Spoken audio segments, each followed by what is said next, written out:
Buenas tardes a todos. Bienvenidos a esta que es la sesión inaugural del curso de la Academia Granadina del Notariado.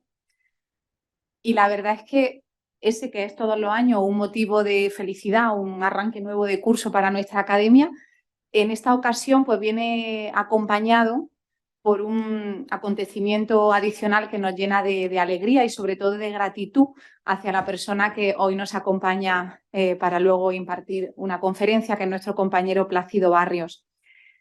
A Plácido me imagino que muchos lo conocéis a raíz del Congreso Notarial que se celebró hace un par de años en Málaga. Igual algunos tuvisteis la suerte de poder visitar la exposición sobre documentación histórica notarial de la que él fue comisario y se encargó pues, de toda su concepción y configuración, etcétera, y que fue un éxito absoluto tanto en esa primera edición en Málaga como luego en posteriores ediciones que ha habido en otros sitios. En algún momento esperamos tener la suerte de contar con ella también aquí en la ciudad de Granada. Nuestro compañero Plácido, que ahora tendrá la ocasión, Antonio, de presentarlo, es, aparte de notario y de un magnífico notario, una persona muy interesada y muy estudiosa de la historia y muy particularmente de la historia con mayúscula y con minúscula que se esconde en los protocolos notariales. Y es una persona que habla con tal gusto, con tal emoción, diría yo, con tal entusiasmo, con tal pasión de eso que está en los protocolos notariales, en los documentos históricos notariales, que es un gusto enorme siempre escucharlo.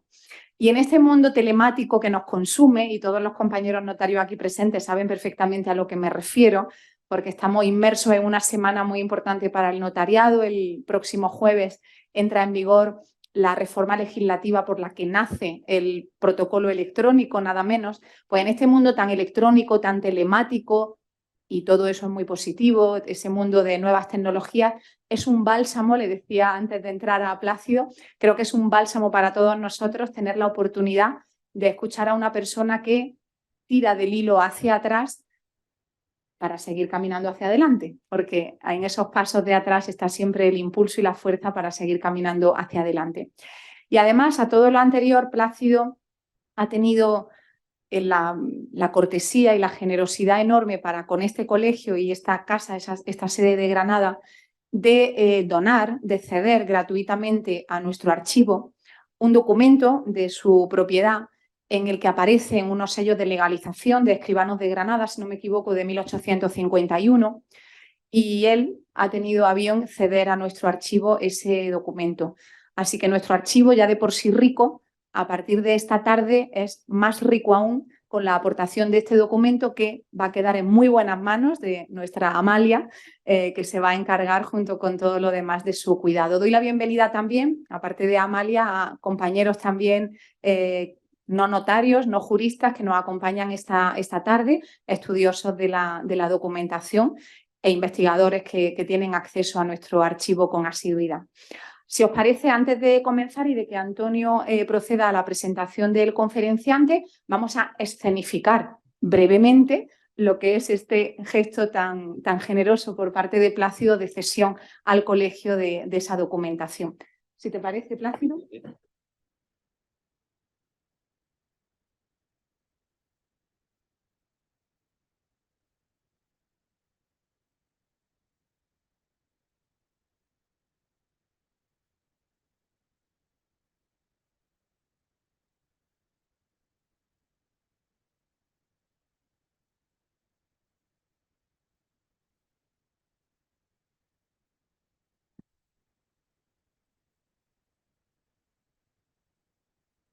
Atención, el motivo es que el último poseedor es un granadino.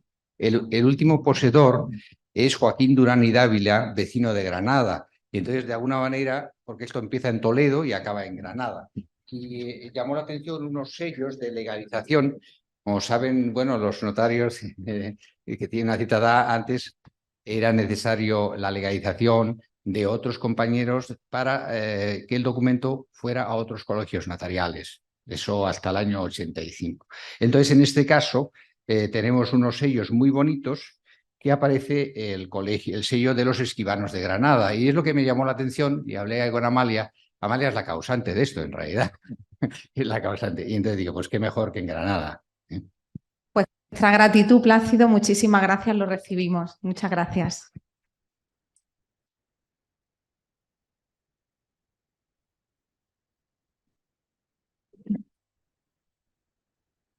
Y ya sin más, cedo la palabra a Antonio Juan, director de la Academia Granadina, que va a proceder a la presentación del conferencial. Muchísimas gracias, Teresa. Gracias también a Plácido por su generosidad al acompañarnos hoy y también al delegado de Justicia de la Junta de Andalucía, don Luis Recuerda, que nos acompaña en esta mesa. Plácido nace en Ponferrada, en el Bierzo, y en esa tierra limítrofe entre León y Galicia, que tan conocida es sobre todo por aquellos que hacemos el Camino de Santiago en bicicleta. Esto es una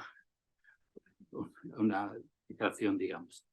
Es licenciado en Derecho por la Universidad Autónoma de Madrid en 1985.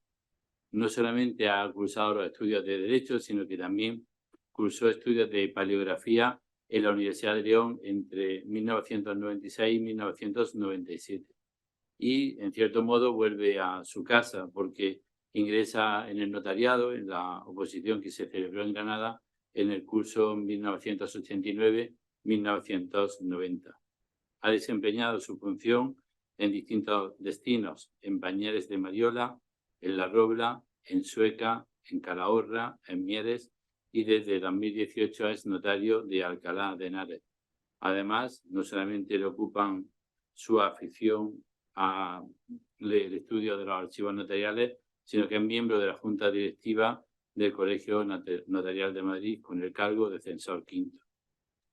Como explicaba Teresa, y de ahí el conocimiento que tenemos algunos más cercanos de Plácido, fue comisario en la exposición que se celebró con motivo del Congreso Notarial en Málaga, que se denominó el documento notarial del siglo XII a la inteligencia artificial, y lo que especialmente llamaba la atención de Plácido era la pasión con la que hablaba de los distintos documentos notariales que se contenían en esa exposición. Es un apasionado de la historia notarial en general y especialmente sobre el notariado en la Edad Moderna y en la Guerra Civil, aunque últimamente ha centrado su estudio en el tema que hoy nos ocupa en esta conferencia, que es minoría y marginados en los protocolos notariales. En este caso lo ha centrado en Granada, pero lo ha desarrollado con carácter más general. Además, en mi opinión, este es un tema que, como bien decía Teresa, conecta el pasado con el futuro. Probablemente en su exposición nos expondrá distintas intervenciones notariales en relación con las minorías marginadas, pero no debemos de olvidar que en la actualidad seguimos desarrollando muchas funciones en relación con esas personas, con las personas que, los migrantes que acceden a nuestros despachos, con aquellas personas que tienen algún tipo de vulnerabilidad, no siempre de carácter físico o psíquico, sino por su situación personal. Y creo que en realidad lo que hoy comprenderemos es que nuestra actuación ha estado más centrada en la persona que en los bienes, aunque normalmente lo que ha destacado es nuestra actuación en el mundo de los bienes. Además, ha publicado trabajos sobre diversos temas en la revista del siglo XXI, en la notaría, en webs profesionales y en la prensa escrita. Así que, sin más, lo dejo para que efectúe su intervención. Es aquí, ¿no? Se oye. Bueno, voy como en la oposición, recordando los viejos tiempos, vamos a poner el tiempo para no... Bueno, ilustrísima señora decana, delegado de Justicia, compañeros, amigos, señoras y señores, muchísimas gracias por su presencia hoy aquí. ¿Se escucha bien? ¿Se escucha bien? A ver, lo voy a acercar un poquito. Eso es importante. Bueno, quiero agradecer a Antonio sus palabras, como no también a la decana, totalmente inmerecidas por mi parte. Yo soy un notario de a pie que me gusta la historia y que, bueno, que estoy feliz y encantado de estar aquí en Granada. Para mí es sumamente evocador porque, como os he dicho, yo soy notario por Granada y yo ingresé en el año 89 y de alguna manera tenía una deuda de gratitud que espero de una manera modesta sea colmada hoy. Escribí un libro, bueno, no lo ha mencionado Antonio, sobre la materia notarial y digo, efectivamente, soy notario por Granada. Fray Leopoldo de Alpandeire, el santo de la ciudad, los rezos de mi abuela y mi esfuerzo obraron el milagro. Sigo pensando que eso fue milagroso. Mi pobre abuela, como promesa, dejó de tomar chocolate durante 4 años y medio, con lo que a ella le gustaba. Bien, el tema que nos toca hoy es el estudio de las minorías y marginados en la Edad Moderna. Tendrá una limitación territorial y una limitación temporal. Temporal la Edad Moderna, final siglo XV hasta principio del siglo XIX. Territorial, he cogido el antiguo territorio del Colegio Notarial de Granada. Cuando yo me examiné, este era el Colegio de Granada, desde el año 2007, como ustedes saben, o bueno, gran parte de los que aquí presentes lo saben, se adaptó el territorio de los colegios notariales a las comunidades autónomas. Hoy es el Colegio de Andalucía. Pues bien, voy a ceñirlo a Granada, Málaga, Almería y Jaén. Hablaré sobre qué, sobre esclavos, gitanos, homosexuales, mujeres, pobres y menesterosos y judíos. No hablo de, bueno, hablaré lo que pueda. No hablo de moriscos por un doble motivo. Primero, porque lo traté en un libro que edité sobre historia notarial en extenso, y segundo, porque considero que es una osadía. En realidad es una osadía que yo esté hoy aquí hablando de todo esto, pero de moriscos en Granada, que yo hable de moriscos habiendo gente mucho más capacitada, mucho más competente, como puede ser doña Amalia, que me escucha. Y a Amalia además le debo un agradecimiento, se me había olvidado, porque me ayudó mucho, Amalia, la archivera del Archivo de Granada, cuando llevamos documentación al Congreso Notarial del año pasado. Bueno, debemos recordar o poner en valor la importancia de los protocolos notariales. Es una fuente de las más democráticas porque aquí ve al escribano, bueno, hablo de escribanos, iré metiendo incisos, me van a tener que disculpar, espero no perder el hilo conductor, me tienen que disculpar, insisto, en todo caso. Escribano, hasta la Ley Orgánica de 1862, en Castilla, hablaban de escribanos. A partir de 1862 ya se habla de notarios. De ahí que yo esté mencionando cada poco la palabra escribanos. Pues bien, es una de las más democráticas porque venían al escribano desde la gente más pobre y menesterosa a hacer declaraciones de pobre, que precisamente lo estaba comentando ahora con Amalia. Declaración de pobre era gente que no tenía medios, no tenía bienes, y iba a hacer testamento únicamente para pedir ser enterrado de limosna. Los entierros eran muy caros en la época y así conseguían un entierro, evidentemente, mucho más barato. También se recogían, como no, testamentos de esclavos libertos, gente humilde. Frente a ello también se recogían las capitulaciones matrimoniales de la más rancia aristocracia. El protocolo es la vida real de cada momento, recoge muchos documentos, arrastran una tremenda división humana. Yo cuando estoy leyendo un testamento y el testador o la testadora dice por descargo de mi conciencia, sé que ahí va a depararme una sorpresa de calado importante. En todo caso, he pretendido reducir la escala de observación a las minorías, a los marginados, a los perdedores, a los que no tienen historia.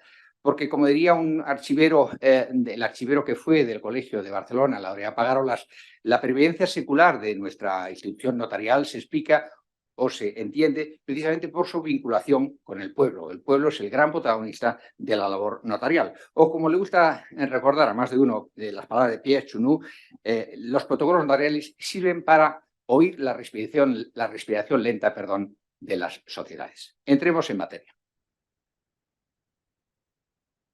Esclavos.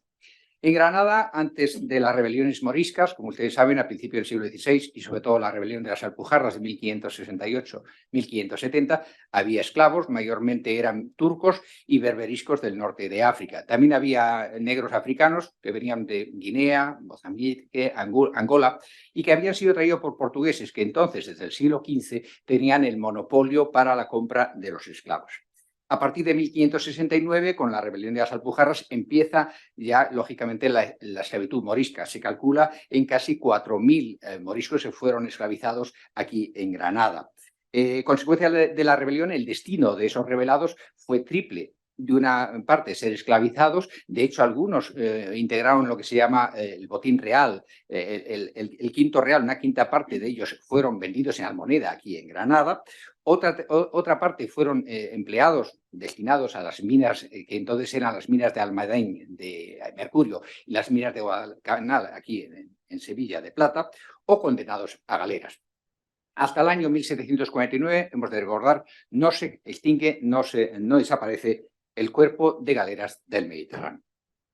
De igual manera que aquí había esclavos, también allende, en Berbería, en el norte de África, había esclavos cristianos. No hay que olvidarlo. Argel era la plaza grande, la plaza fuerte de la trata de esclavos. Se calcula que a mediados del siglo XVII, 20.000 esclavos cristianos estaban en Argel. Y allí, bueno, de hecho, ustedes sabrán, porque lo habrán leído, que Miguel de Cervantes fue rescatado por la Orden Trinitaria en 1585, después de haber estado 5 años allí esclavizado. Se pagó por él 520 ducados, que como veremos es una cantidad muy importante. El motivo de esa cantidad un poco exorbitante fue porque él, cuando es capturado por unos corsarios berberiscos, él venía de Italia y se desviaron en Cadaqués, Palamos, son apresados y traídos a Argel, traía unas cartas de recomendación del noble para el que había trabajado en Italia, y eso encareció su rescate. Pues bien, entonces, en los testamentos notariales se impuso como obligatoria una manda forzosa, una más, después veremos más, que era para el rescate de esclavos. Muchos testamentos que nosotros examinamos hacen entregar un real para el rescate de esclavos. Hay 2 órdenes principales destinadas al rescate de esclavos: la trinitaria, antes mencionada, y los mercedarios. Y quiero traer a colación aquí un documento de Málaga, de 1509, en el cual se reúnen en la Catedral de Málaga 57 cautivos que acaban de ser rescatados. El documento notarial tiene la virtualidad de trasladarte a ese momento, concretamente el 27 de mayo, y ver a todos esos recién liberados. Algunos llevarían mucho tiempo, y pones todos sus nombres, pone la cantidad que fue pagado por cada uno de ellos, y todos a fe notarial, concretamente el escribano de Málaga, Alonso Ruiz de Valdés. Seguimos con esclavos, dejamos la redención. La propiedad. Los propietarios de esclavos eran de todos los estamentos. Predomina la nobleza como signo de ostentación y lujo. También la Iglesia tenía esclavos, evidentemente. El esclavo es un simple objeto. Asistimos a una plena cosificación del esclavo. Se compraba, se vendía, se heredaba, se ignoraba, se ofrecía como garantía de otro trato. Incluso, bueno, el empleo de ellos, labores domésticas, lujo u ostentación, como antes hemos visto. Incluso tenemos, Benasá cita para Córdoba, la venta de una docena de esclavas para el prostíbulo de la ciudad de Córdoba. Cabe la propiedad compartida, bueno, a nivel de matrimonio es un bien ganancial, aquí en Castilla. Aparecen los inventarios hereditarios. Los inventarios hereditarios, yo soy un defensor de ellos porque nos permiten indagar sobre los bienes que quedan al fallecimiento de los causantes, y concretamente en el de Juan de Carrión y Constanza Loyola, en Granada, 1530, se anotan 2 esclavos junto con un torno de torcer seda y 20 tinajas de vino. También en las sociedades, las compañías que se constituyen entonces, tenemos una escritura de compañía aquí en Granada, 1510, Antonio Calderón y Juan Tamarit aportan, uno socio industrial, otro es socio capitalista, pues aportan con bestias, esclavos y otras mercaderías. La venta, y esto es importante y es en lo que quiero hacer hincapié, requería escritura pública, la carta de venta, entre otras cosas por dar seguridad si hubiese pago aplazado, y también por los famosos defectos o tachas. Era fundamental los defectos o tachas del esclavo a vender. En un formulario de la época, de Argüello de 1630, dice: el comprador manifestará lo siguiente: os lo aseguro por sano de enfermedad de gota coral, la gota coral es la epilepsia, de corazón, y de que no tiene vicio de embriaguez, no es fugitivo ni ladrón, ni está endemoniado. Eso era lo que ponía en el formulario, como el actual Ávila para nosotros. No, bueno, era el Ávila para nosotros, de alguna manera lo que tenía que poner la carta de venta. Había casos, como le ocurrió a un malagueño en 1613, que compró un chico negro de 18 años, manifestando que lo compraba con sus buenas y malas cualidades. Pues, ¿qué ocurrió? Que le salió rana. No sabía él que a sus 18 años ya había sido vendido 10 veces. No sabía él que efectivamente los anteriores compradores, en cuanto vieron cómo se la gastaba el tal negrillo de 18 años, se apresuraban a venderlo. Y así le ocurrió a él, que el esclavo recién adquirido, sin motivo aparente, sale a la calle, mata a una mujer, acomete a otra y vuelve a su casa como si nada. No podía reclamar porque lo había comprado con sus buenos y malos defectos. Tenemos en el archivo de Granada, por contra, una rescisión de venta, ahora sí, porque se habían recogido defectos, perdón, habían aparecido defectos no declarados, una suerte de vicio oculto. En Granada, en 1569, como digo, se había vendido una esclava, Antonia, de color membrillo, por 124 ducados. Una buena cantidad, asegurada de todo vicio, enfermedad o defecto. La realidad es que resultó ser fugitiva, ladrona y mala mujer de su cuerpo e otros defectos. Eso ya admite la interpretación que ustedes quieran. Se obligó y, de hecho, en el contrato, en el documento notarial, se devolvieron las mutuas prestaciones. Se devolvió el esclavo y se devolvieron los 124 ducados. Las escrituras de carta de venta describen al esclavo con todo lujo de detalles: edad, estatura, color, pardo, leonado, membrillo cocido. Incluso si tiene alguna marca, o de hecho algunos eran grabados con una S y un clavo, es clavo. Ello era para evitar su huida. Si huían, evidentemente les delataba, porque a lo mejor eso lo llevaban en la cara, mayormente lo llevaban en la cara. Algún tratadista de la época dice que SI es sine iure, sin derecho. Tenemos documentación de, por ejemplo, una carta de venta en Córdoba. María no es borracha, no es ladrona, os aseguro como sana y que no tiene tachas, excepto de que es un poco huidora. La compra el ballestero Andrés López y manifiesta que está errada en la cara, en los carrillos, con una S y un clavo. El esclavo mulato Gregorio es comprado por el tintorero Álvaro Rodríguez. Os lo vendo por borracho, fugitivo, ladrón, y no os lo aseguro de ninguna enfermedad ni de otra cosa. O sea, era una joya este esclavo. Lo que sí pone es que manifiesta ser de buena guerra. Era fundamental, no lo dije antes. Había que manifestar que era de buena guerra, porque la posesión de esclavo, la adquisición de esclavo, bueno, podía ser por una carta de venta, pero la adquisición originaria tenía que ser con motivo de un escenario bélico. De la toma de Orán fueron miles los que fueron tomados. Ahí sí, de buena guerra. En momento de paz tú no podías coger un esclavo. Tenemos también documentado uno con argolla al pescuezo, como fue el esclavo propiedad de un canónigo de Baza, Alonso Ruiz. Este esclavo se le había huido, había escapado, y él va al notario de Baza para que le dé testimonio de que efectivamente lo había comprado Alonso de Murcia, cuánto había pagado, en aras a intentar recuperarlo. También otro en Jaén, que tiene un collar de hierro en el cuello que dice de pareja 24 de Jaén. Como saben, 24 es el concejal, el regidor de la plaza. Se me escucha bien, ¿no? Bien. Bueno, en las escrituras igualmente habría de manifestarse condición necesaria si era bozal o ladino. Bozal era el que acaba de llegar y que no hablaba el idioma castellano. Bozal viene a decir porque parecía que tenía un bozal porque hablaba de una manera ininteligible. Ladino, por contra, era el que ya dominaba la lengua española.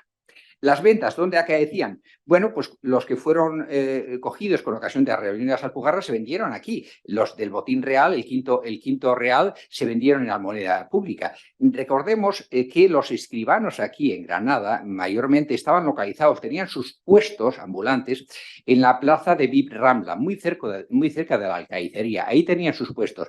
Hemos de pensar que no tenían necesariamente un domicilio fijo. El tener un escribano, un puesto ambulante, no era nada inusual.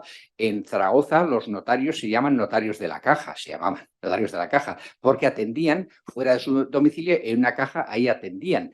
En la Plaza San Jaume, en Barcelona, los escribanos en aquella época también estaban en esa plaza, tenían sus puestos ahí. De hecho, como veremos después, bueno, si llego a tiempo, cuando los pogromos judíos de 1391 en Barcelona arrasaron la judería, el cal de la judería de Barcelona, que está al lado de la Plaza San Jaume. De paso y de intento, arrasaron también los puestos de los escribanos, no porque los escribanos fuesen judíos, sino porque ahí estaban las escrituras de préstamo con usura que habían otorgado los judíos ante esos escribanos. El precio va ascendiendo, de 20 ducados en 1500 se llega a 80, 100 en 1595, de ahí que dijera que los 500 de Cervantes me parecían quizás excesivos. Tenemos, bueno, la venta de 1 por 40 ducados en Granada. Se admiten variaciones de ventas, el pago en especie. Se vende un esclavo de 12 años a cambio de 6 balas de terciopelo más 2 ducados. Un negro en Almería se vende por 30.000 sardinas. O la permuta, una esclava negra Isabel de 35 años se permuta por un esclavo negro de 16, 17 años. También el trueque de un esclavo por un asno, efectivamente, os cambio a un esclavo negro Francisco de edad de 11 años por un macho de color bayo. La venta está sujeta a tributación ordinaria, entonces, como ustedes saben, está sometido al IVA de la época, que son la alcabala, que inicialmente era el 5% y después fue subido al 10% como tipo aplicable en esas ventas, y a otro tipo de impuestos de la época, el almojarifazgo, cuando había de trasladarse una aduana que no necesariamente era aduana exterior. Las aduanas interiores, como ustedes saben, existían en el país. También derecho de portazgo en su caso o cualquier otro derecho. Las esclavas tenían más valor que los esclavos, precisamente por su capacidad reproductora, porque además debemos saber que hasta la Ley de Libertad de Clientes de 1870, el niño o la niña parido por la esclava es esclavo, incluso aunque el padre fuese libre, salvo que se casara con ella, en cuyo caso no. De ahí que hemos visto, encontré un caso aquí también en Granada. Este es un poco duro, en realidad todo esto es duro, que les voy a engañar, no pretendo quitarle dureza a esto, ¿no? Una carta de ahorría, ahora veremos lo que es la carta de ahorría, otorgada en Granada en 1529, en la cual Lorenzo de Guadalupe y su mujer Isabel declaran tener una esclava, Juana Negra, de su propiedad, con la cual Juan Francés, su criado, ha tenido un niño. Hará 4 o 5 días. Y entonces, con el fin de que el niño se críe en libertad, y por el amor que a vos, el dicho Juan Francés, el criado, os tengo, amor relativo, por lo que veremos. Porque el Juan Francés no solo tiene que pagar 110 ducados porque el niño sea libre, sino que además los dueños, los amos, consienten que la madre amamante al recién nacido hasta que se pueda destetar. Pero Juan Francés, aparte de los 110 ducados, tiene que pagar cada mes 8 reales para la crianza y los alimentos necesarios. Era una calidad relativa. Formas de obtener la libertad. Ya voy acabando con el tema de esclavos, que si no, no avanza más cosas. Es verdad que para mí es el tema aquí en Granada, me parece interesante abordarlo, ¿no? Las maneras de obtener la libertad, pues mayormente las cartas de ahorría, que es una carta, ahorría viene del árabe ur, que es libertad, es la carta de libertad. Se otorgaba siempre ante escribano. El amo podía otorgarla o no otorgarla. Tenemos, por ejemplo, en 1539 en Baza, Diego de Valladolid otorga la libertad respecto a una mitad. Él era dueño de una mitad de un esclavo y otorga libertad de él. También otra posibilidad de esta carta de ahorría era la virtud de que el esclavo comprara su propia libertad. Son las llamadas cartas de rescate. ¿Y esto cómo se hacía? Vamos a un ejemplo. Pedro, tundidor granadino, da carta de ahorría en 1569 a su esclava morisca Ana, que tiene 35 años, pero con una doble condición. La primera, le ha de pagar 110 ducados. Evidentemente, Ana no tiene 110 ducados y lo irá pagando progresivamente a través de trabajos que haga a terceros. Y se va anotando, y solo cuando pague el último ducado será libre, no antes. Y se especifica en el documento, no ahorran nada. Dice que si Ana está embarazada y da a luz en ese ínterin, antes de que haya pagado los 110 ducados, el vástago será esclavo. Estos son los esclavos que se llaman cortados o coartados, porque de alguna manera decían que iban cortando a plazos la atadura de su esclavitud. El rescate, bueno, pues como he dicho, era a través de trabajos que ellos hacían a otros terceros, o cabía el rescate por parte de terceras personas. Por ejemplo, está documentado el caso de Ahmed, natural de Tremecén, que es rescatado por una orden mercedaria para canjearlo por un cristiano que está en Argel, lo que antes hemos visto al principio. O también Francisca, de 19 años, natural de Orán, que es rescatada por Jesús Julián, un paisano de 23 años, para casarse con ella. Esto es en el siglo XVIII. Otra posibilidad de las cartas de ahorría, perdonen, son las cláusulas testamentarias. Nos encontramos con muchas cláusulas testamentarias. Evidentemente es una manifestación de la caridad cristiana. Muchas veces se hacía precisamente por caridad, otras veces porque todos los que hemos estudiado los testamentos sabemos que el testamento es el documento por excelencia, sobre todo por las invocaciones religiosas. En la época era fundamental el aspecto religioso del testamento. No se concedía un testamento sin esa parte religiosa. Cosa que hoy, claro, hoy nos llama la atención. Hoy ya difícilmente, tiene contenido económico y el religioso prácticamente es rara avis, ¿no? Entonces, por ejemplo, tenemos uno aquí en Granada en el cual se dice que se da la libertad por sufragio del alma de un difunto si acaso éste estuviese en el purgatorio.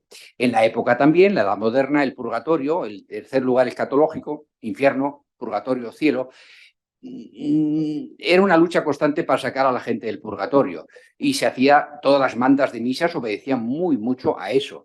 Como dice Legov, el testamento se entiende como un pasaporte al cielo, de alguna manera era la manera. Y el hecho de dar la libertad a un esclavo era un acto de caridad cristiana y podía validarse a esos efectos perseguidos, perfectamente legítimo, ¿no?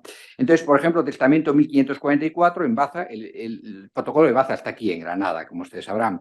Leonor, viuda, dice que mando que Juana Negra, mi esclava, sea honra, libre, y además que le den 2 colchones y 2 sábanos. Al ser testamento es perfectamente revocable, con lo cual la libertad tenía lugar cuando falleciera la testadora. Otra igual, Francisca de Tuesta, Granada, quiere que mi morisca Luisa, esclava, sea libre, eso sí, tras servir 6 años a su sobrina, es decir, que le pone esa condición que tiene que servir 6 años más a otra persona. Era revocable y tenemos un caso de una granadina que, estando enferma, el 5 de julio de 1529, dice que quiere libertar o dar libertad a su esclava Inés, y además le deja unos bienes, pero cambia de opinión, porque el 20 ella ya sana. Los testamentos en la época se hacían normalmente cuando estabas en las últimas, ¿vale? En este caso ella, pues, sana y el día 20, en un codicilio posterior, revoca la libertad y dice que nada hay de la China.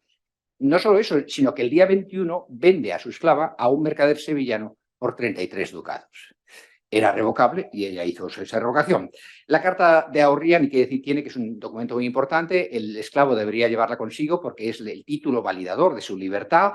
E incluso, bueno, tenemos casos, por ejemplo, Inés Reina en Málaga pide al escribano que dé testimonio de la cláusula de libertad en el testamento a su esclava, precisamente como instrumento de su libertad. En Constanza Núñez, en 1533, porque el escribano que le autorizó el testamento murió y han andado sus escrituras de un lado para otro y entonces ratifica la carta de ahorría que había dado. No se sorprendan que el escribano murió y los protocolos han dado de un lado para otro. La propiedad de los protocolos notariales no era como ahora, que es del Estado. Desde 1862, la ley orgánica que tantas veces menciono y mencionaré. Antes no, antes era del escribano, moría el escribano y los herederos hacían con ello lo que querían. Era un auténtico desastre. Tenemos documentado en 1859 en Zaragoza, el archivero de Zaragoza compra al peso, por una cantidad ridícula, el protocolo inmenso de 3 escribanos de Zaragoza. Lo milagroso es que tengamos aquí algún protocolo, ¿no?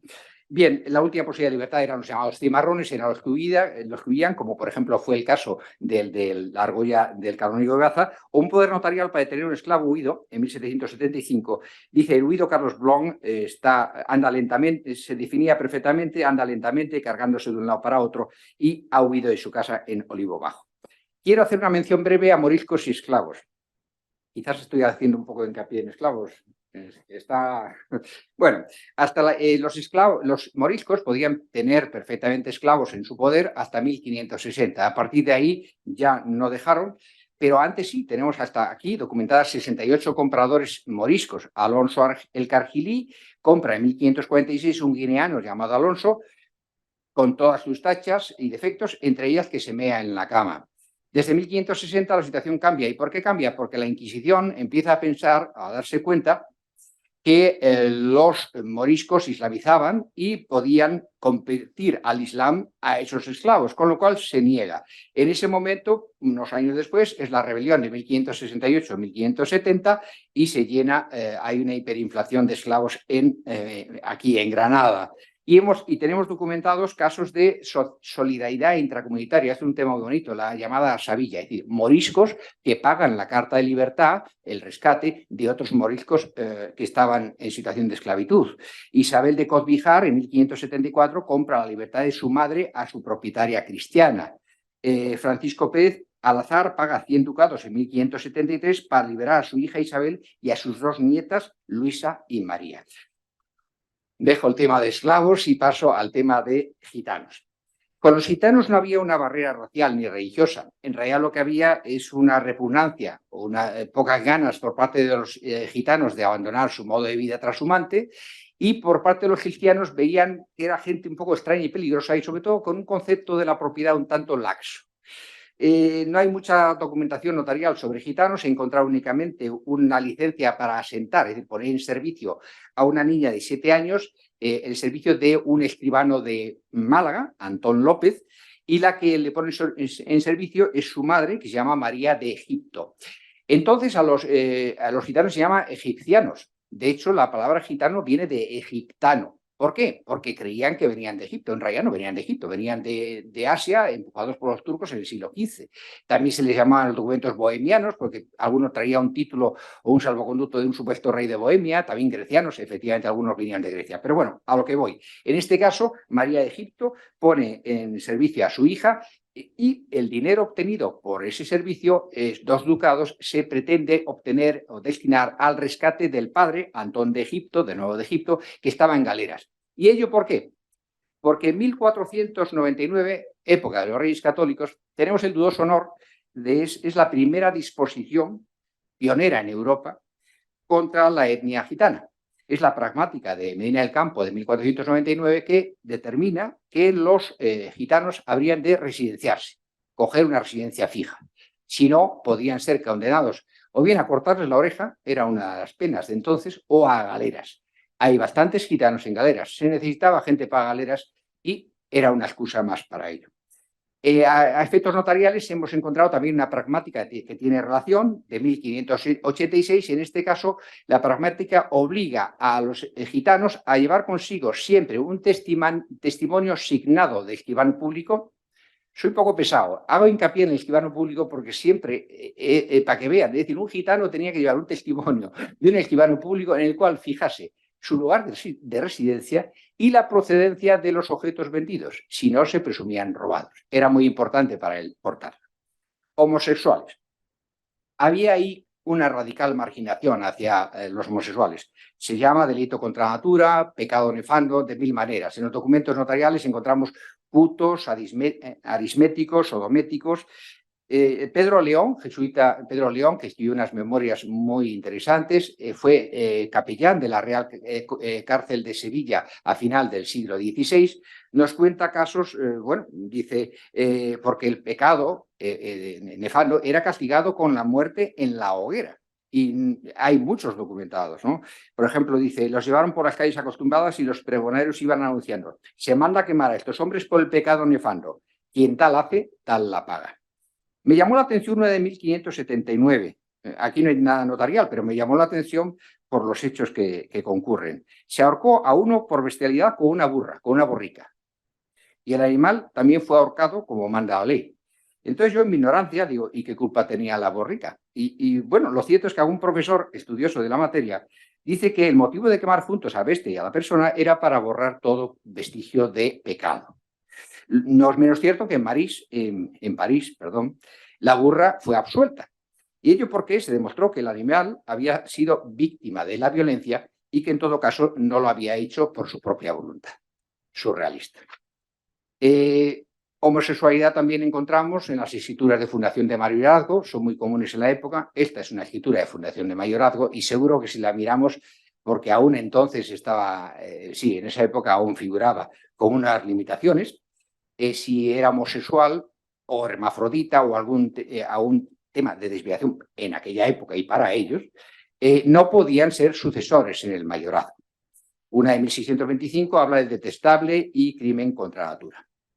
En Motril encontramos una declaración ante escribano. Este no es escribano, vamos a ver, la función de escribano de entonces era triple. El escribano judicial, la labor actuaria, lo que hacen los letrados de la Administración de Justicia, el escribano de función extrajudicial, que es lo que hacemos nosotros, los notarios propiamente dicho, y el escribano de concejo o de municipio, que son los secretarios del ayuntamiento. En este caso es la labor judicial, actuaria. Estos eran la declaración de Pedro el Quirdaf. Este había venido huyendo de Andújar, es de 1511. Entonces le preguntan si es verdad que viene huyendo de Andújar este confesante y Juan del Molino, su compañero, porque les habían pillado echándose carnalmente con un niño de 12 años. Y él contestó que sí, que es verdad, porque él y su compañero son sodométicos, pero que en realidad no huían por esa causa. Entonces, lógicamente, el escribano le preguntó, ¿y por qué huyen ustedes? Dice, venimos por voluntad de ser moro y pasarnos a Allende, a Berbería, porque le habían dicho que allí tendría mejor vida. No comentamos. Prostitutas. De prostitución no hay mucha documentación notarial, y lo que he encontrado es un traspaso de la mancebía de Málaga de 1530, solemnizado a fe notarial, el 20 de enero, lo firma de una parte el Francisco Rosales, padre de la mancebía. En las mancebías había un padre o una madre, que eran los que controlaban la mancebía, y otra parte, como receptora de ese traspaso, Violante Jiménez la Gallega. Normalmente tenían apelativos de este porte. En los contratos de amancebamiento, que hay muchísimos en la zona de siglo XV, en Zaragoza, aparecen todas con la gallega, bueno, de este tipo, ¿no? La escritura es muy sorprendente porque se relaciona todo lo que había en la mancebía, incluso las camas en las que se echan las mujeres. Todo viene perfectamente recogido a fe del escribano. Hablemos un poco de esta mancebía. La mancebía de Málaga, los Gómez Fajardo, la familia Gómez Fajardo, le habían dado las rentas, el monopolio de las rentas de las mancebías de todo el reino de Granada. Desde 1524, Gómez Fajardo se intitula en la documentación como señor de las mancebías y ramerías de la ciudad, con lo cual esta ramería dependía de ellos.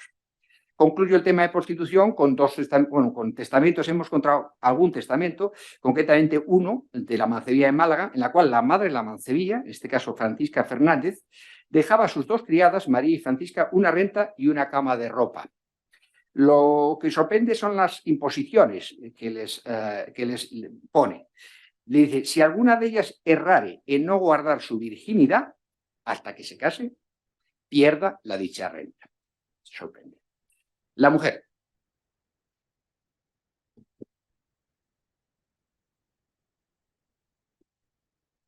Que la mujer ha sido objeto de discriminación puede ser discutido. De hecho, algún autor dice que en realidad en la época ella no consideraba que estaba discriminada porque ella era consciente de su propia condición y ella era consciente de que necesitaba la protección del marido, del hombre. En mi modesta opinión, sí había tal discriminación. Es verdad que algún autor, como Ribot, dice, por ejemplo, no se puede decir que estaba discriminada Isabel la Católica, Isabel I, que de hecho fue reina de España. Pero es verdad que lo fue a falta de varón. Para mí, insisto, no cabe duda de esa discriminación, porque la mujer pasaba de la tutela, en realidad de la patria potestad de su padre, a la tutela de su marido o a la tutela de Dios si profesaba en religión.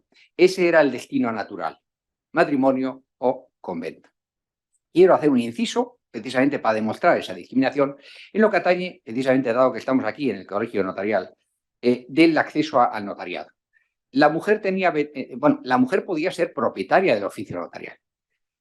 Otra de las novedades de la Ley Orgánica de 1862, que no paro de loarla, es que acabó con la situación anterior. La situación anterior era la patrimonialización del oficio notarial. Los oficios notariales se compraban, se vendían, se hipotecaban, se arrendaban, se usufructuaban, todo, se heredaban. Entonces, una mujer ha podido perfectamente heredar de su padre un oficio notarial, pero ella no podía ejercerlo. Tenía que nombrar un teniente, un excusador o ser su marido. Entonces, traigo a colación, esto no es el territorio del Colegio de Granada, es de Cádiz, pero me llamó la atención, sobre todo por su rango histórico, ¿no? Isabel de Soto aportó como dote a su matrimonio el oficio de escribanía en Cádiz y lo llevaba el marido, Juan de Espinosa, dado que ella no podía. Con ocasión del saco de Cádiz de las tropas inglesas al mando de Essex, el marido es hecho preso y junto con varios, 100 y pico, fueron llevados a Inglaterra en reclamación de rescate.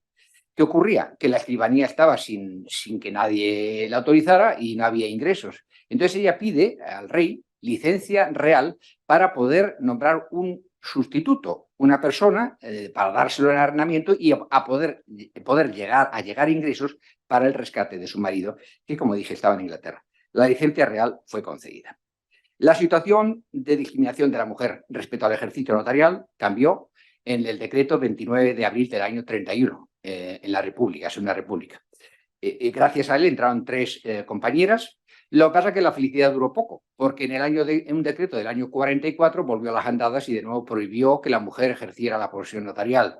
Hay que esperar a una ley de 1961 que ya establece que la mujer podía entrar en igualdad de condiciones que el hombre. Hoy en día todos sabemos que hay notarios y notarias y, de hecho, en las últimas oposiciones prácticamente están a la par, si no a una mujer más, lo cual me parece fenomenal. Comparecencia ante escribano. En la comparecencia ante escribano, otro motivo de discriminación. La mujer no podía comparecer sola ante escribano, salvo para, como acto unilateral, su propio testamento. Todo lo demás, vender, hipotecar, obligarse, necesitaba la licencia marital. La licencia marital trae causa de la ley 55, ley de Toro de 1505. En realidad, incluso de legislación anterior. Y la licencia marital se exigía siempre. En Sevilla, Isabel, con licencia de autoridad y expreso consentimiento de Alonso Díez, mi marido, que está presente, la cual ha dicho licencia yo le pido y él me la da y concede. Sin esa licencia no era posible otorgar el documento. Hay incluso casos de ratificación posterior. 1511, Granada. Escritura de aprobación de una venta anterior. Que había sido efectuada por la mujer sin licencia. Francisco Jiménez, antes Mahomat Abenarut, ahora hablaré de esto, vecina de Granada, aprobó la venta que su mujer, María Fernández, hizo de una viña a Francisco Janín, vecino de Cúllar. Es decir, ratificaba la venta que había sido hecha y pendiente de esa licencia. He dicho Francisco Jiménez, antes Mahomat Abenarut. Hay un estudio muy interesante, lo menciono en el libro y de hecho Amalia también lo conoce, respecto a la evolución de los nombres cristianos y musulmanes. Es decir, los moriscos, a raíz de su conversión inicial, 1502, al principio, ante notario pone sus nombres musulmanes. Después hay un momento en el cual combinan cristiano, como es este caso, antes Francisco Jiménez, antes Mahomat Abenarut. Y al final, ya bastante entrado el siglo XVI, directamente tabla rasa y es todo cristiano. No aparece mención alguna de su condición, es decir, los nombres y apellidos musulmanes. Se trata de buscar una plena igualación o asimilación. Volvamos a la licencia marital. Cuando desaparece la ley de 2 de mayo del año 1975, desaparece la licencia marital. Esta propia ley incluso denuncia el trato vejatorio que tenían las mujeres porque decía que no tenía sentido que equiparasen a la mujer, como lo hacía el antiguo 1263.3 del Código Civil, que equiparaba a la mujer con el loco o demente carente de capacidad. Tampoco podían ser testigos en los testamentos. Algún tratadista de la época decía que el motivo era por su natural indiscreción. Tampoco podía ser la patria potestad. La patria potestad, el artículo 156 actual del Código Civil, como sabemos, establece que la patria potestad es compartida por el padre y la madre. En aquella época, la Edad Moderna, no, la patria potestad era del padre. Y solo en defecto del padre cabía la patria potestad de la madre, salvo que el padre en el testamento hubiese excluido expresamente a la mujer, en cuyo caso tampoco cabría y habría que nombrar un tutor o un curador en función de la edad del menor. Además, si la viuda contraía ulteriores nupcias, perdía la tutela, la patria potestad sobre los hijos, ya no era de fiar. Así lo rezaba el antiguo artículo 168 del Código Civil. De las dotes, igual otra limitación que tenían las mujeres era la dote matrimonial y dote conventual. Para acceder al matrimonio era necesario la dote. ¿Qué ocurre? Que, bueno, el sistema dotal, como saben, rigió hasta el año 1981. La dote, los bienes dotales eran administrados por el marido, aun siendo de propiedad de la mujer, los administraba el marido. ¿Qué ocurre? Que muchas pobres no tenían acceso a la dote. Entonces se establecieron muchos dotes para pobres. De nuevo, Felipe IV, en la pragmática de 1623, ordenó otra manda forzosa en testamentos de dotes para pobres. Isabel la Católica, en su testamento de 1504, dejó 2 millones de maravedíes para dotes para doncellas pobres, 1 millón para ingresar en religión, 1 millón para casarse. Muchas instituciones religiosas canalizaron las dotes, la Casa Pía de Misericordia de Sevilla, por ejemplo, y aquí en Granada, el Monte de Piedad de Granada, que fue fundado, como ustedes saben, en 1740 por el agustino Antonio Sánchez Jiménez, entre sus finalidades también estaba dotar a huérfanas para ingresar en religión o para contraer nupcias. Limitaciones: nunca se dotaban a indias, nunca se dotaban a negras, ni a mulatas, ni a moriscas. Un atavismo, el artículo 788 del Código Civil 788, aún vigente, habla de dotes para doncellas pobres. Es un atavismo, pero si ustedes consultan ese artículo, está en vigor y habla de dotes para doncellas pobres. Dote conventual, una manera de eludir el rigor de la dote matrimonial, que era cara, era la dote conventual. ¿Por qué? Porque las dotes conventuales eran más baratas y además le interesaba a la familia, porque la que ingresaba en religión renunciaba a la legítima, así lo imponían las normas de la época, y su parte renunciada acrecía a los demás coherederos. Tenemos algún caso extremo: Gonzalo Fernández, escribano de Córdoba. Este tiene 8 hijos, 7 mujeres y un hijo. 3 hijas ingresan en el convento de la Encarnación de Córdoba, 4 en el convento de Jesús María. El único hijo hereda la escribanía y le sucede. Bien. Dotes, pasamos a la obligatoria virginidad. ¿Qué tal voy, señora decana? La obligatoria virginidad, otra limitación que tenía la mujer era la necesidad de acceder al matrimonio en estado de virgen, doncella. La mujer se entregaba al matrimonio virgen en cabello, decían los textos de antiguo. El cabello suelto era propio de la doncella, es decir, la que era virgen. Nos dice Benasag que en la época, si hay una pasión capaz de definir al español, es el honor, y el honor en la mujer soltera es su virginidad, en la casada su fidelidad. Unas arras matrimoniales aquí en Santa Fe, en Granada: yo, Juan Ruiz Escudero, por honra de la virginidad y persona de vos, María González, mi futura esposa, os doy bienes en arras. Alguna sospecha de pérdida de virginidad dio lugar a intervenciones notariales extravagantes. ¿Por qué? Porque tenemos a Luis de Quesada, almeriense, que había dado a su hija Juana al servicio de Juan Sánchez, y entonces la reclamaba para sí, pero no fiándose, no se le ocurre otra cosa que requería al notario, al escribano, y requería la partida de Almería, Elvira Ruiz, para que auscultara a la menor. Y efectivamente, Elvira Ruiz, a fe notarial, dispuso o reconoció que la niña, tras haberla auscultado, estaba doncella, virgen, bien tratada y sin corrupción alguna, a fe notarial. Tenemos también algún caso, eso lo mencioné en las actas singulares porque me llamó la atención, de pérdida de virginidad a consecuencia de un accidente. Una niña en Málaga, en 1515, jugando con sus amigas, Lucía, con 7 años, se rompe, el himen, tiene un accidente, y el abuelo, Andrés García, recurre al escribano para que recoja la declaración de los testigos de que porque a su dicha nieta conviene tener testimonio notarial, cómo se hizo y pasó lo susodicho para guarda de su honra, para que en el futuro nadie le pusiese en cuestión su virginidad. El adulterio como delito, las cartas de perdón de cuernos. A propósito de adulterio, hay una carta muy original, carta de perdón de cuernos. Así aparece definida, la estudió don José Bono en los archivos de don José Bono, el notario historiador por excelencia, un lujo para la historia del notariado, y habla de ellas. Es el documento en el cual el marido engañado perdona a su mujer el adulterio que lo comete y le da esa carta de perdón, y de alguna manera no ha pasado nada. Y ustedes dirán, pero ¿y eso del adulterio? El adulterio fue delito en España hasta 1978. Y además, como señaló José Luis Álvarez, notario compañero nuestro que acaba de fallecer, desgraciadamente, en el año 76, la situación era muy discriminatoria para la mujer, porque la mujer podía ser, el marido nunca podía ser acusado de adulterio, salvo que tuviese la manceba en su propia casa, mientras que la mujer con una sola falta ya era acusada de adulterio, y había penas, estaba tipificado la pena de adulterio.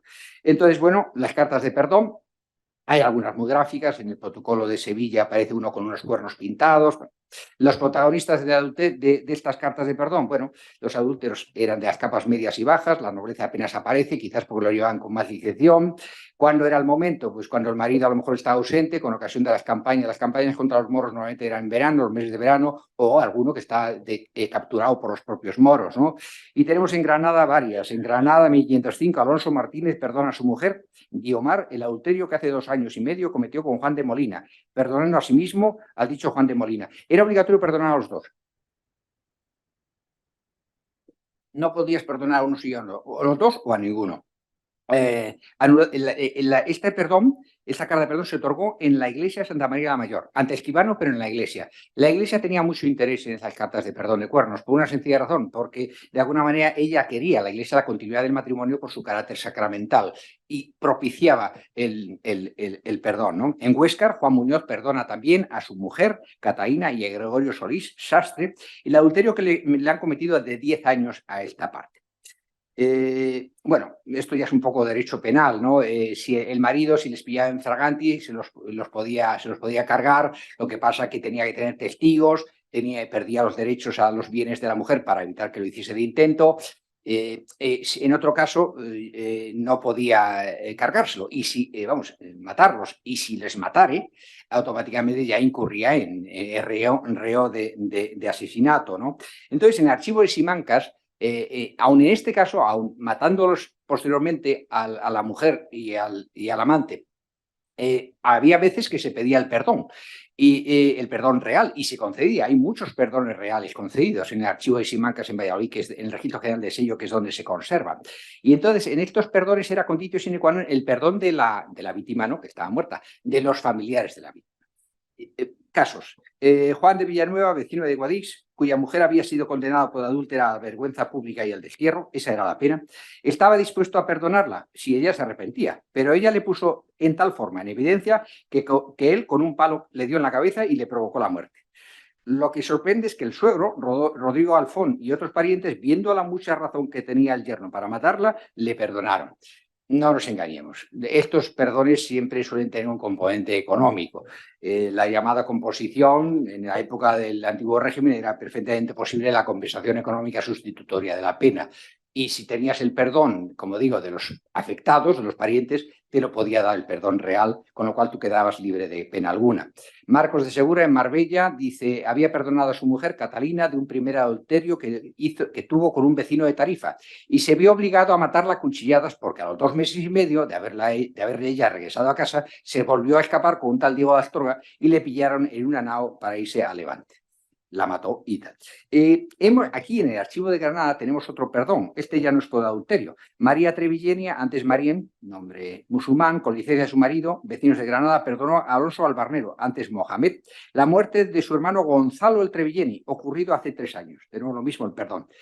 Interesante. Interviene un intérprete del arábigo. En esa época había intérpretes del arábigo que hace de testigo junto con otros 2 testigos, y la condición que le ponen al perdonado es que no entre nunca más en el albaicín, so pena de quedar anulado este perdón. Voy a entrar ya pobres y menesterosos, veré lo que pueda. Expósitos, la inclusa. Bueno, los expósitos, ¿qué decir de los expósitos? En la época eran un auténtico problema social. Se calcula que a finales del siglo XVII 12.000 niños eran abandonados todos los años en España. Aquí en Granada sabemos que había un hospicio, se fundó en 1753 el Hospicio General de Pobres. De hecho, hay una avenida del hospicio, usando el edificio del antiguo Hospital Real. Tenemos documentados a fe notarial recuperaciones de menores abandonados. En Pontevedra se hacía a través de acta notarial, en la cual la madre que recuperaba a su bebé lo acreditaba que era el suyo, bien con la nota de abandono. Se podía poner una nota, bien identificando las ropitas que portaba, o bien si tenía algún defecto. Uno de ellos decía que era estrábico y efectivamente el niño era estrábico y se lo devolvieron. Muchos testadores acomodados hicieron mandas testamentarias a favor de sus menos favorecidos. Genovés, asentado en Granada, Estefano Lomelino, en su testamento de 1608, funda un colegio para pobres y una sala de convalecientes en el Hospital de San Juan de Dios. San Juan de Dios, ¿qué decir que no sepan ustedes de San Juan de Dios, que murió aquí en Granada? Muchos moriscos, cristianos nuevos, dejaron sus bienes, dejaron mandas testamentarias a favor de San Juan de Dios. Era muy respetado, tanto por los cristianos viejos como por los cristianos nuevos. Diego de Siloé, cuando fallecido aquí en Granada, como ustedes saben, en 1563, también dejó parte de sus bienes al Hospital de San Juan de Dios. Escrituras de adopción y prohijamiento. Muchos niños son prohijados o adoptados. Muchas familias menesterosas optan por ello. Francisca Márquez, estando en Málaga, cristiana nuevamente convertida, madre de un crío de 2 años, por ser persona pobre y tener la da por hijado a otro matrimonio.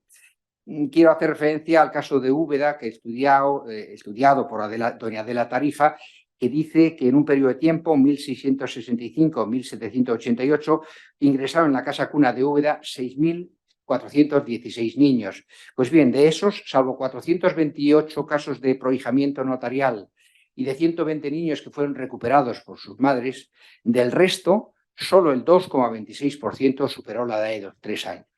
Un drama, una auténtica tragedia humana. En Pobres y Menesterosos acabo con las cartas de soldado y servicio, las cartas de soldados para trabajar como criado, las cartas de aprendizaje. Soldado de servicio son de criado, cartas de aprendizaje para aprender un oficio, siempre a fe notarial. La necesidad extrema obligaba a los padres a poner a sus hijos a servir, incluso por deudas paternas. El matrimonio morisco, Diego Cantón e Isabel Calara, vecinos de la Alquiana, Almería, deben 11 ducados a Isabel García y reconocen que no tienen con qué pagar esa deuda, si no es poniendo a soldada a un hijo suyo de 12 años con la viuda, como hacen por precio de 3 ducados al año. Para estas familias menesterosas era un hijo menos que alimentar y vestir. Tenemos casos de niños dados de esta manera, puestos al servicio con solo 2 años. En Baza, Granada, Lázaro, nuestro hijo, es de tan poca edad que al presente no puede servir, pero os lo damos para que lo criéis por espacio de 17 años. Esto es en Granada en 1516. Como curiosidad, el pago a una criada nodriza. Le paga un escribano de malagueño, Alonso Martínez, le regala una esclava negra de su propiedad, a Catalina de Cabeza por haber criado con sus pechos a Francisco, su hijo. Los contratos de aprendizaje vienen aquí recogidos, también a fe notarial. Por ejemplo, hay unos relativos a dice, un huérfano, Alonso de Vilchez, fue confiado en Granada al hilador de seda Domingo de Buendía por espacio de 4 años. ¿Qué decir de la seda de Granada? Pues que la seda granadina, como ustedes saben, era muy demandada en todo el exterior. La alcaicería era el centro de venta más importante por encima de la de Almería y la de Málaga, que tenemos mucha documentación notarial ligada a la alcaicería de todo tipo. De hecho, los contratos de aprendizaje, normalmente este que hemos mencionado de 4 años, la media son 5 años. Tenemos también las cartas de examen del gremio de la seda, que los examinadores eran los llamados veedores, también alamines se llaman, y entonces era para ascender en el escalafón gremial, aprendiz, oficial, maestro, y se hacían cartas de examen a fe notarial. También tenemos ventas de telares, también tenemos contratos de arriendo en los cuales de manera expresa prohíben que en la casa, en el inmueble arrendado, se instalen telares, porque los telares eran muy aparatosos, tenían que ir, ocupaban gran parte de las estancias y debían apuntalarse a las paredes.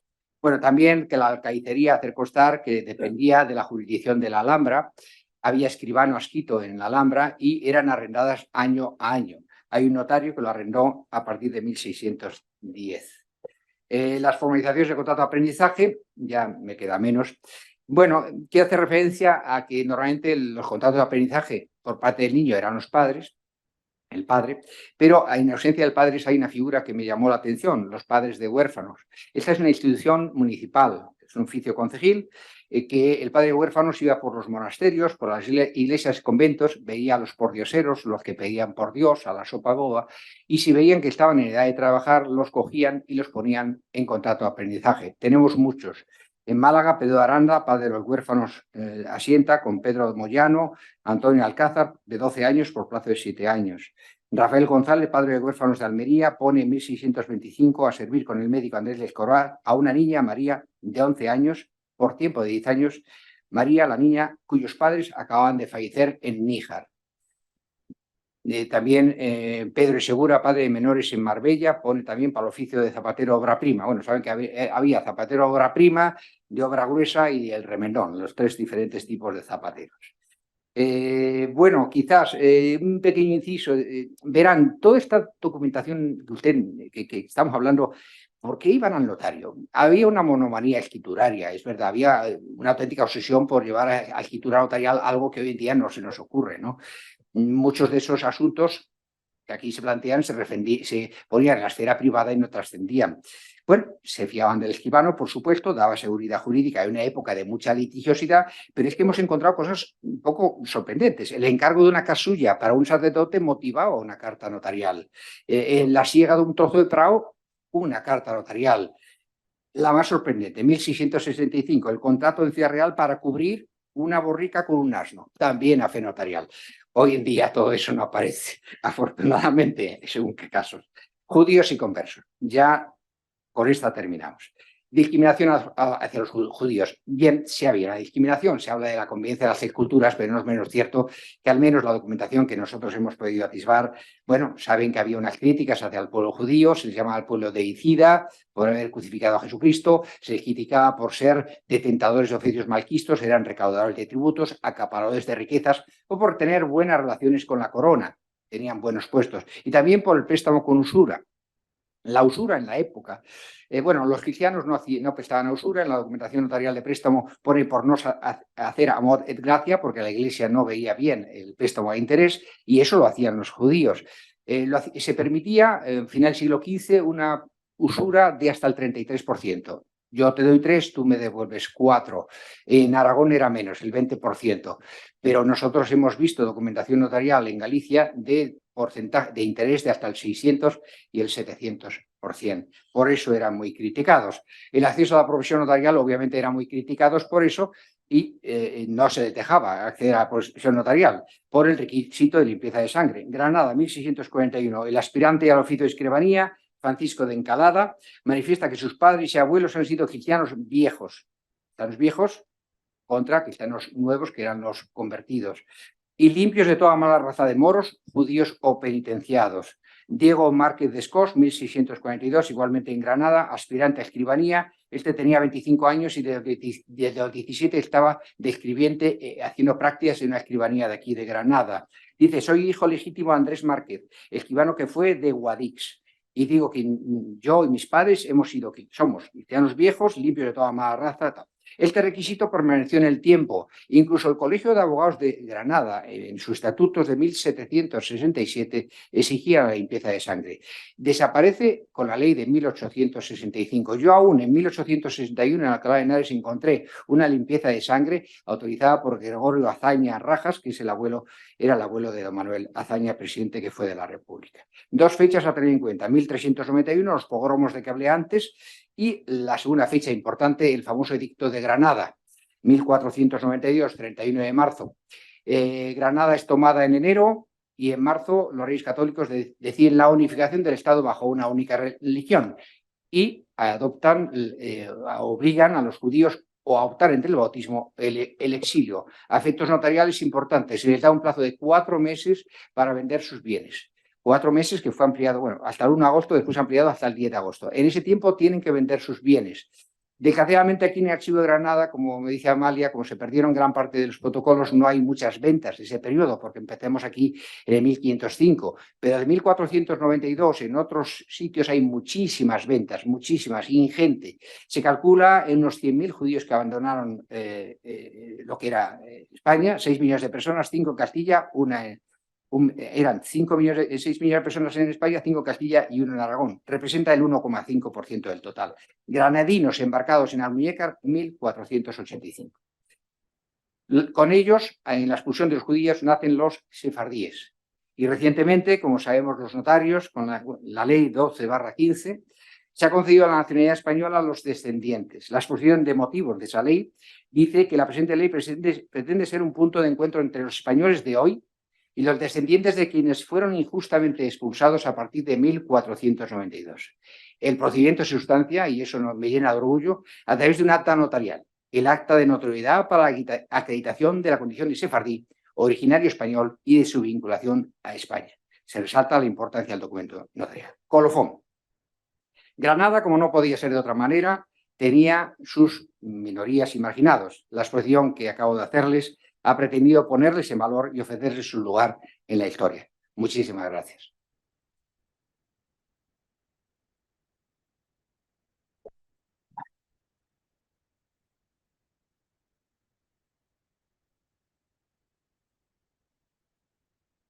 Como habrán podido ver, no les engañaba cuando les decía que quien me acompaña en la mesa, Plácido, es un estudioso y conocedor al más mínimo detalle de esas pequeñas y grandes historias que esconden los protocolos notariales. que las vive, revive y cuenta con pasión, y que además tiene la sensibilidad de buscar, como en este caso, pues, hilos conductores que nos inspiran, como este de atender en particular a personas o a grupos de población en una situación de especial marginación o de especial necesidad. Reitero mi agradecimiento, por supuesto, a todos los presentes, al conferenciante Antonio y al señor delegado de Justicia, que ha tenido la gentileza de acompañarnos y de estar aquí en la mesa.